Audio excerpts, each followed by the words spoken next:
This is Adi Lila, Chapter 7, Text 153. Chandrasekhar Tapana Mishra Arasanatan Shunideki Anandita Sabakaraman. Hearing the arguments of Sri Chaitanya Mahaprabhu and seeing his victory over the Mayavadi sannyasis, Chandrasekhar, Tapan Mishra, and Sanatan Goswami were all extremely pleased. Here's an example of how a sannyasi should preach. When Sri Chaitanya Mahaprabhu went to Varanasi, he went there alone, not with a big party. Locally, however, he made friendships with Chandrasekhar and Tapan Mishra, and Sanatan Goswami also came to see him. Therefore, although he did not have many friends there, because of his sound preaching and his victory in arguing with the local sannyasis on the Vedanta philosophy, he became greatly famous in that part of the country, as explained in the next verse. Om Agyanatimarandasya Gyananjana Shlakaya Chakshushan Militam Hina Tasmai Shri Gurave Namah Shri Chaitanya Manobishtam Shtapitam Yena Bhutale Swayam Rupa Kada Mayam Dadati Swapadantikam Vandeham Shri Guru Shri Uttapad Kamalam Shri Gurun Vaishnavamscha Shri Rupam Sagajatam Sahagana Raghunathan Vitam Tam Sajivam Sadvaitam Savadhutam Parijana Sahitam Krishna Chaitanya Devam Shri Radha Krishna Padan Sahagana Lalita Shri Vishakan Vitam Scha He Krishna Karuna Sindhu Dinabandhu Jagapate Gopisha Gopika Kanta Radha Kanta Namostute Tapta Kanchana Gorange Radhe Bindavanishvari Vishabhanu Sutta Devi Pranamami Hari Priye Vanchakalpatarubhyascha Kripasindhu Vyevacha Patitanam Bhavanebhyo Vaishnavibhyo Namo Namah Shri Krishna Chaitanya Prabhu Nityananda Shri Advaita Gadadha Shri Vasari Gaur Bhakta Vrinda Hare Krishna, Krishna Krishna, Hare Hare, Hare Rama, Rama Rama, Hare Hare. Chandrasekhara Tapan Mishra, Ara Sanatan,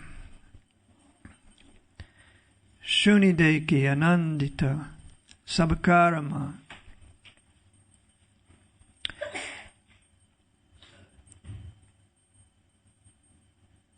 The picture is of Chandrasekhar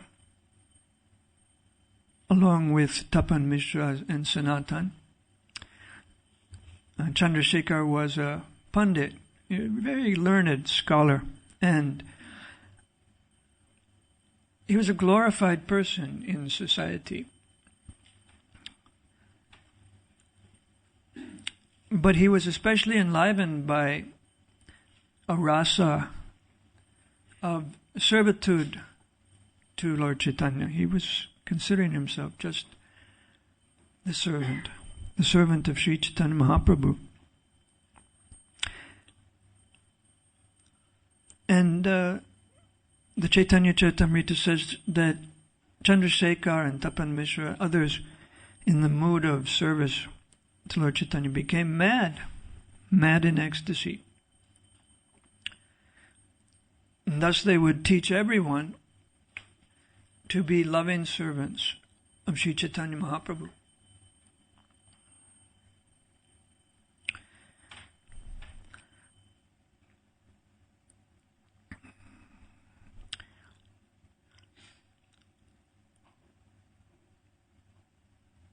at this point in the pastime, Sanatan Goswami has regularly been meeting Lord Chaitanya at Tapan Mishra's house, and Lord Chaitanya has been instructing him. Lord Chaitanya is staying at Chandrasekhar's house as a guest, although Chandrasekhar is regarded as a Shudra. His occupation was just a clerk. He was a clerk. But Sri Chaitanya Mahaprabhu didn't observe the formality of avoiding the association of Chandrasekhar. Normally a sannyasi or a Brahmin wouldn't stay with a Shudra. Chaitanya Mahaprabhu is the completely independent Ishvara. So he doesn't have to follow these social conventions, and in this case he didn't. He remained in a Shudra's home.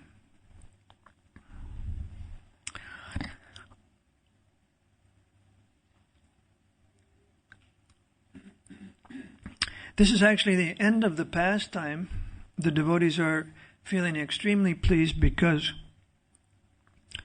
Lord Chaitanya has defeated the sannyasis, the Mayavadi sannyasis. At the beginning of this pastime, they were ready to commit suicide, so there's been quite a change in their attitudes and in their moods. They had heard the Mayavadis blaspheme Lord Chaitanya, and this broke their hearts. And Srila Krishnadas Kaviraj Goswami writes that this is a manifestation of real love for Krishna, Krishna Prem, and real love for Sri Chaitanya Mahaprabhu. They felt heartbroken that the Mayavadis criticized Lord Chaitanya.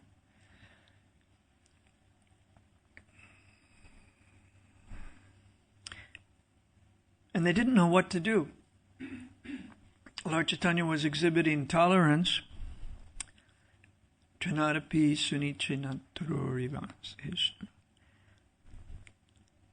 But to make his devotees happy, he arranged this pastime of meeting the sannyasis and defeating them. And the way it happened was a Brahmin in Varanasi arrived just at this time before Lord Chaitanya with an invitation to join the sannyasis for lunch.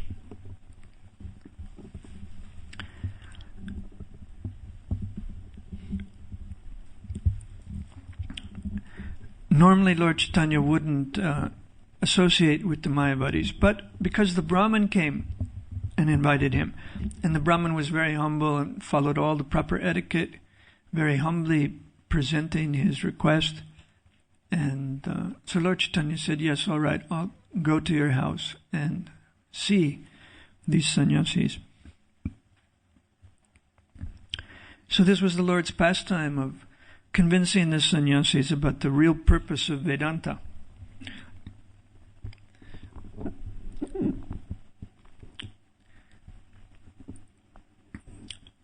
There's a period in the history of Indian philosophy. Somebody has to bring a stick now because some of the devotees are falling asleep. They say that if some devotees are falling asleep, then you have to bring a stick and you have to beat the preacher.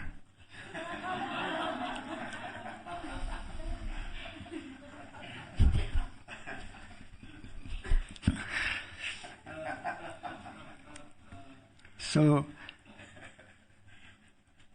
in Indian philosophy, in the history of Indian philosophy, there was a long period in which it got lost, right? Because Lord Buddha came to cancel out the authority of the Vedas that was being misused for the sake of animal killing. And Lord Buddha, out of compassion, wanted to stop that. So he said, all right, Vedas finished. No more Vedas. So just imagine, you couldn't cite the verses in the Bhagavad Gita that you're not this body, you're the spirit soul. That no longer had any authority. Natvavaham jatu nasham natvam neme janaripaha nachaiva na bhavishyama sarvevaya param dehino smin yata dehe komaram yovanam jara tata dehantara prapti dhiras tatra namuyati. At the time of Buddha, nobody would listen to you. He established that the Vedas don't have any authority. So what was the use of your quoting Bhagavad Gita? The Bhagavad Gita is the source of information for the soul. There's no other source of authority as to who you really are, the spirit soul. The Vedas, the Vedanta, Bhagavad Gita. So at the time of Buddha, things became strange. And the Lord had to come as Lord Chaitanya to eventually reestablish the real thing. But there were different stages. And Shankara came first. He was Lord Shiva. And according to one of the Puranas, the Lord asked him to reintroduce the authority of the Vedas, but he did it in such a way that he just presented a version of Buddhism with Vedic authority, this Mayavad philosophy. So that was just one step in the process to reestablish the authority of the Vedas. Then, much later, Madhva and Ramanuja came and embellished the Vedic teachings, establishing again dualism as opposed to monism. And Sri Chaitanya Mahaprabhu completed this project. So it was actually a source of a lot of ananda, a lot of pleasure for the devotees who were learned scholars like Chandrasekhar Tapan Mishra. They were very pleased that this took place. And this is part of Krishna's business in this world. He comes to give pleasure to his devotees. So that's what's going on here. In the purport, Srila Prabhupada talks about a certain theme. Does anybody remember the theme?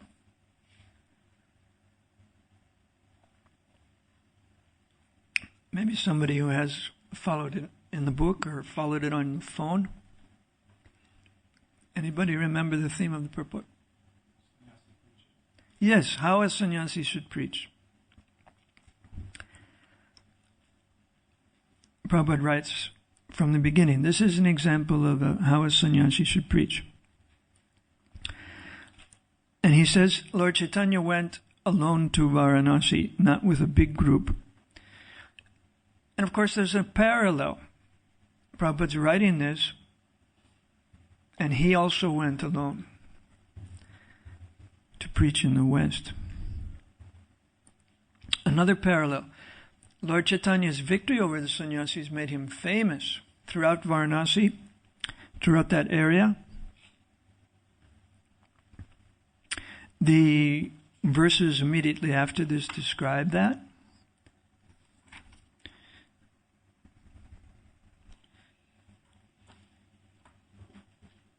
I guess we should chant the Bengali, although my Bengali is not the real Bengali. Prabhu ke dekete aisa sakala sannyasi Prabhura pashamsa kare sabavaranasi. Many Mayavadi sannyasis of Varanasi came to see the Lord after this incident, and the entire city praised him. Varanasi Puri Aila Sri Krishna Chaitanya Puri Saha Sarvaloka Haila Mahatanya. Sri Chaitanya Mahaprabhu visited the city of Varanasi, and all of its people were very thankful. So they had an attitude of gratitude. Nowadays everybody talks about having an attitude of gratitude. So this was also the case. Laksha laksha loka aisa prabhu ke dekite mahabeda haila dvare nar pravishte The crowd at the door of his residence was so great that it numbered hundreds of thousands. So how famous? And of course there's another parallel with Srila Prabhupada. How Prabhupada became famous by instructing not only Mayavadis in India, putting Mayavadis in India in their place, but instructing many scholars and philosophers in the West, instructing everyone about Krishna, and really changing people's minds about who the personality of Godhead is.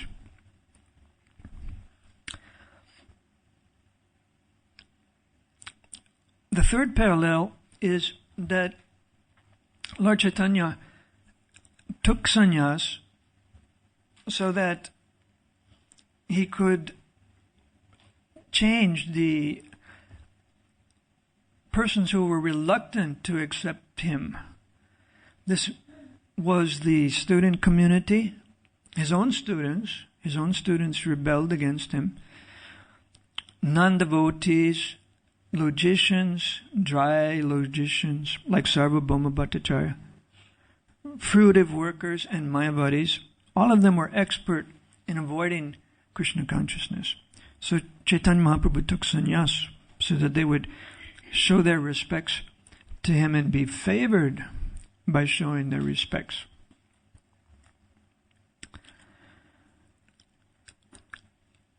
When Prabhupada writes about this, he says that a preacher has to sometimes invent ways to spread Krishna consciousness.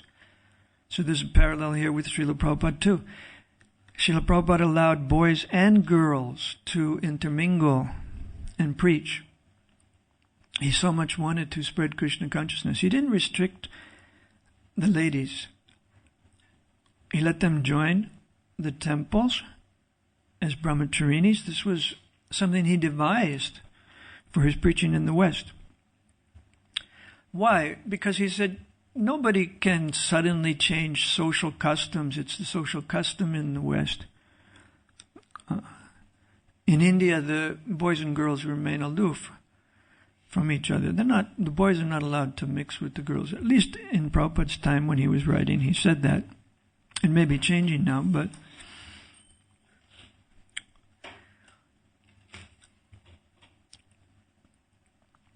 so what was the result of this change, this allowing the boys and girls to intermingle and preach? We heard yesterday at the meeting that the Prabhupada disciples had in the city hall.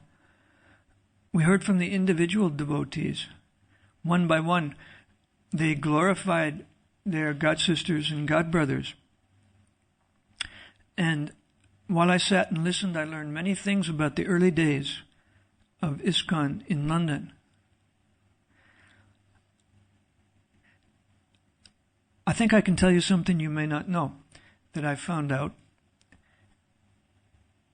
There was a group of ladies in London collecting Lakshmi for a new building after it became clear that Bury Place was too small and that they would need a bigger place. A group of 7 or 8 ladies went out selflessly collecting Lakshmi for maybe a year and a half, and it was their collection which bought the temple, the Soho Street Temple. They collected £108,000. That was the asking price for the Soho Street Temple. And they did this by selling flowers. For example, in front of the tourist places like Madame Tussauds Wax Museum. So my god sisters were recognized yesterday, one by one, by their god sisters and god brothers. It was very nice to hear this. There's actually a letter written by Srila Prabhupada in which he says, my movement became successful because I let the ladies join. And then he explains why he says that. He says, because the ladies were there in the temple, The men also remained interested in temple life.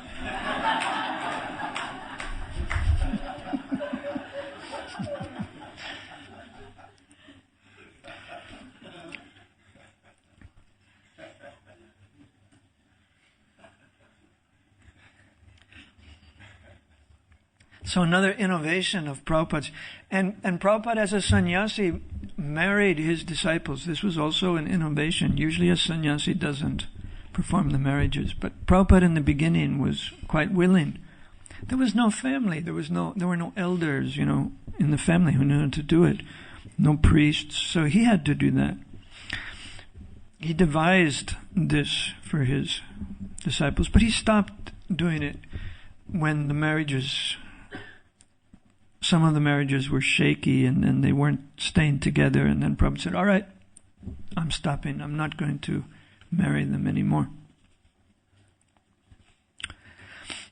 Of course, all of Prabhupada's worldwide preaching was done as a sannyasi. I mean, from 1965 until 1977. We didn't see him in any other order of the Varnashram system. But he actually was in all four orders. I mean, he was a brahmachari, and in the sense, that his father was looking out for him. His father was a pure devotee, and Prabhupada was doing many things that a brahmachari would do in a Gurukula. He was taking care of deities, holding festivals, and his father took care that he was properly guided.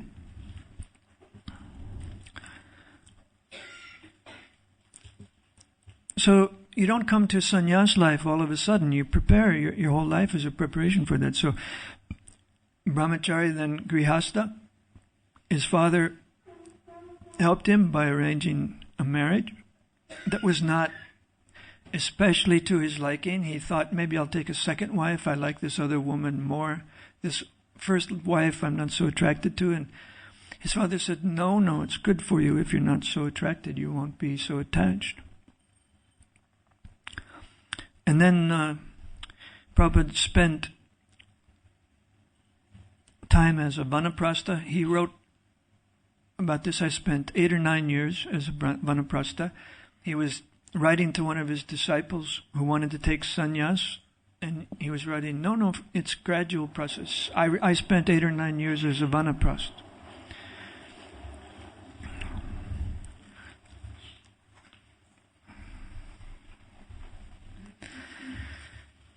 And then when Prabhupada took sannyas, Shri Radha Gokulananda ki jai, Shri Sitaram Lakshmanaram ki jai, Shri Gunatale.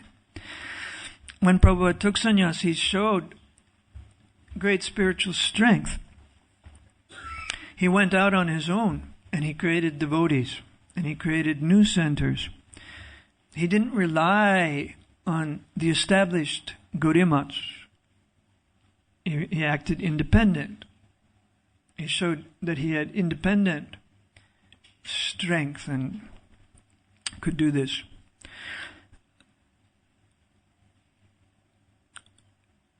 So what is a sannyasi? Arjuna asks the question in the 18th chapter, what is sannyas? And Krishna answers, the wise persons, the Kavis, understand sannyas as the renunciation of acts arising from selfish desire. Kamyanam, selfish desire, kamyanam. Karmanam, the acts, nyasam, renouncing. Kamyanam, karmanam, nyasam. So who can be free of selfish desire? What an accomplishment that is. Even in our pursuit of self-realization, which is our actual self-interest, we have to work very hard to become unselfish. We're conditioned souls, so we usually don't have our real self-interest in mind. We have our sense interest in mind. And even Lord Chaitanya, in his mood of introspection, said, "This is true of me. I am keeping my body alive. But if I had love for Krishna, I wouldn't maintain this body."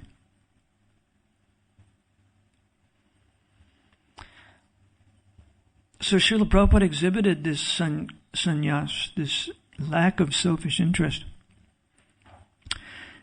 And therefore he was able to establish everyone's understanding. In his books he establishes an understanding that everyone can appreciate about every topic. Sannyas, the four orders, Krishna consciousness, every topic. He criticizes in the section that we're dealing with, this chapter 7, the sannyasis in Varanasi.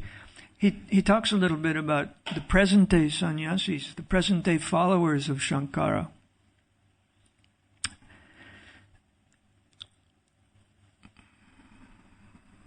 And other unscrupulous persons. He says they're so degraded that nowadays they recommend that sannyasis eat meat and fish and eggs. So in this way they are sinking lower and lower. How can they possibly explain the Vedanta Sutra?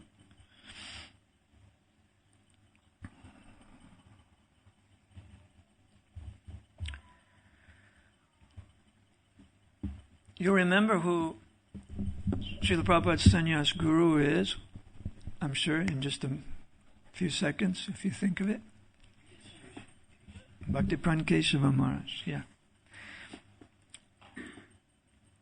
At the time that he departed from this world, Srila Prabhupada was in Seattle.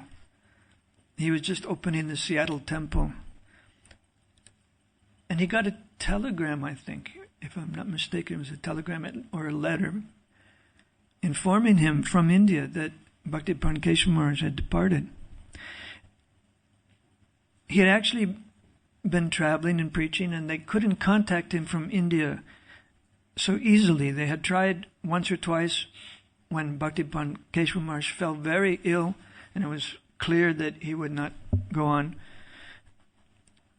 But they couldn't reach Prabhupada until he actually left his body.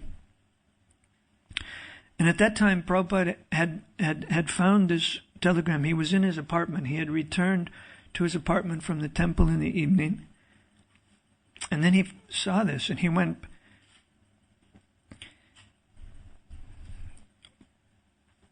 back to the temple. And he said to his devotees that his sannyas guru left his body, and he explained to the devotees how he was not eager to take sannyas. He thought it would be uncomfortable.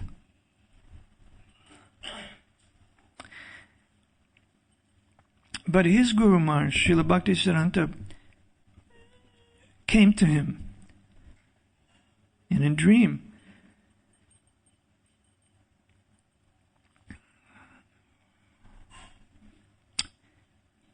And he beckoned to him, "Now you come out of household life, come and take sannyas." And then some time passed, Prabhupada didn't. And then again, second dream of his spiritual master.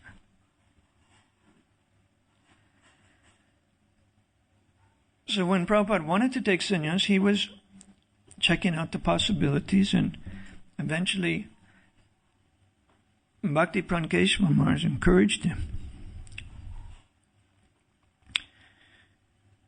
And so Prabhupada,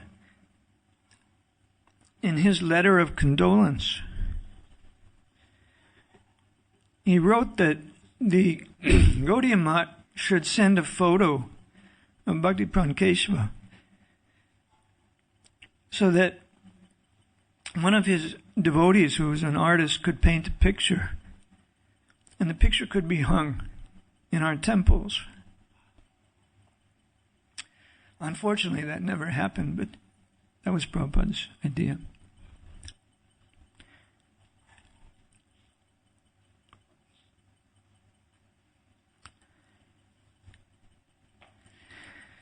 Prabhupada, of course, was very good at giving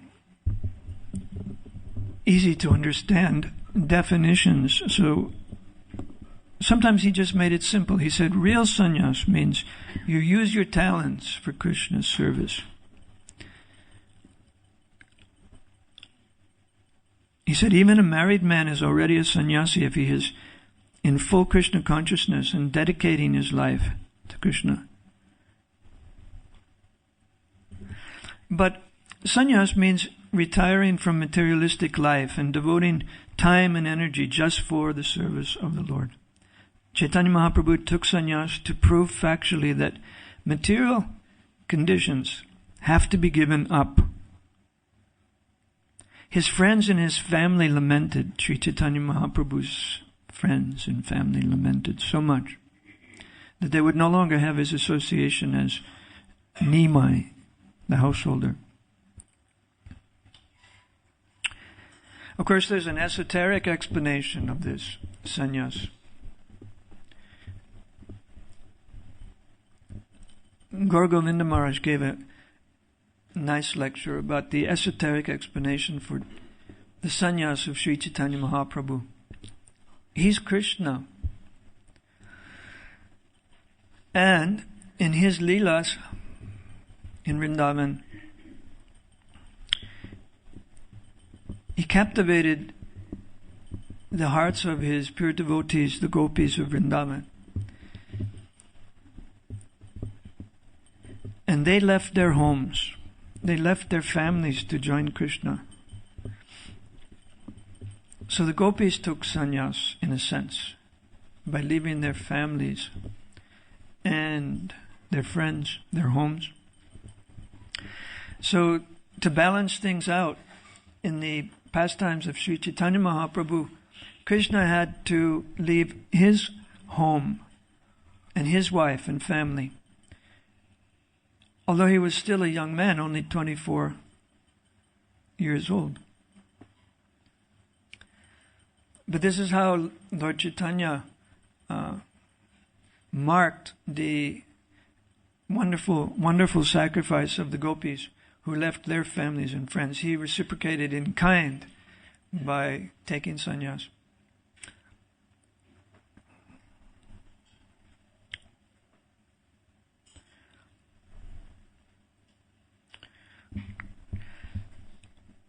So it's not a cheap thing, and it's a nice subject. Are there any comments or questions?